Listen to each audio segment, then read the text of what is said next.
اعوذ باللہ من الشیطان الرجیم، بسم اللہ الرحمن الرحیم۔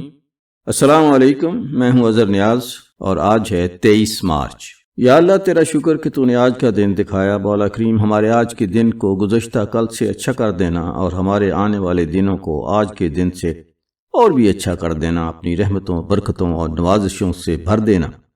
23 مارچ 1940 سے جو سفر شروع ہوا وہ 23 مارچ 2026 تک جب پہنچا ہے تو اس میں بہت ہی زگ زیگ راستے ہیں، اوپر نیچے پہاڑیاں ہیں، دامن ہیں، مشکلیں ہیں، آسانیاں ہیں۔ اور پاکستان ڈے 23 مارچ پاکستانی قوم کے لیے محض ایک تاریخی دن نہیں بلکہ اپنی شناخت، آزادی اور قومی یکجہتی کی یاد تازہ کرتا ہے۔ اسی روز قرارداد لاہور پیش کی گئی جس نے ایک آزاد وطن کے خواب کو حقیقت کا راستہ دکھایا۔ آج بھی پاکستانی اس دن کو اس عہد کی تجدید کے طور پر مناتے ہیں کہ وہ اپنے وطن کی ترقی، استحکام اور اس کے لیے متحد رہیں گے۔ یہ دن ہمیں یاد دلاتا ہے کہ قومیں قربانی، اصول پسندی اور اتحاد سے بنتی ہیں اور پاکستان کی اصل طاقت بھی اس کے عوام کا ایک ہونا ہی ہے۔ اس مرتبہ کا 23 مارچ ہمیں 23 مارچ 1940 کی یاد تو دلاتا ہے، لیکن اس سفر سے ہم پہنچے کہاں تک ہیں یہ ایک کٹھن سوچ ہے جو آج ہمیں پریشان کرتی ہے۔ اس دفعہ کا 23 مارچ بہت ہی سادگی سے منایا جا رہا ہے۔ اس کی 2-3 وجوہات ہیں۔ ایک تو توانائی بحران ہے، دوسرا پاکستان افغانستان کی جنگ ہے، تیسرا پاکستان کے ہمسائے کے ساتھ ایران ہے جو ایک اپنی آزادی کی جنگ لڑ رہا ہے۔ تو آئیے دیکھتے ہیں کہ ہمارے دوست اے آئی اس پر کیا تبصرہ کرتے ہیں۔ آئیے سنتے ہیں۔ 23 مارچ ہے یعنی ہمارا یوم پاکستان۔ ہاں، اور اس بار یہ دن بہت مختلف ہونے والا ہے۔ بالکل مختلف، مطلب اس بار پاکستان کی تاریخ کی سب سے خاموش 23 مارچ ہونے والی ہے۔ سڑکوں پر کوئی ٹینک نہیں آئیں گے، آسمان پر لڑاکا طیاروں کا کوئی فلائی پاسٹ نہیں ہوگا۔ صحیح کہہ رہے ہیں آپ۔ پریڈ گراؤنڈ میں وہ جو ایک روایتی تمتراک ہوتا تھا نا، اور بینڈ باجے کی آوازیں، وہ سب اس سال غائب ہیں۔ ہاں، ایک ایسا دن جو ہمیشہ سے ہی ریاستی طاقت اور شان و شوکت کے مظاہرے کے لیے جانا جاتا تھا، اس سال اس پر ایک گہری خاموشی اور انتہائی سادگی کی چادر چڑھی ہوئی ہے۔ اور دیکھیں، یہ خاموشی دراصل ایک بہت بڑا اعلان ہے۔ مطلب جب ریاست اپنا سب سے بڑا جشن ہی منسوخ کر دے تو اس کا سیدھا سا مطلب ہے کہ پردے کے پیچھے کچھ ایسے محرکات کام کر رہے ہیں جنہیں اب نظر انداز کرنا ممکن نہیں رہا۔ چلیں اس بات کو کھول کر دیکھتے ہیں۔ آج کے اس تفصیلی جائزے کا مقصد بالکل یہی ہے کہ ہم ان وجوہات کی تہہ تک جائیں۔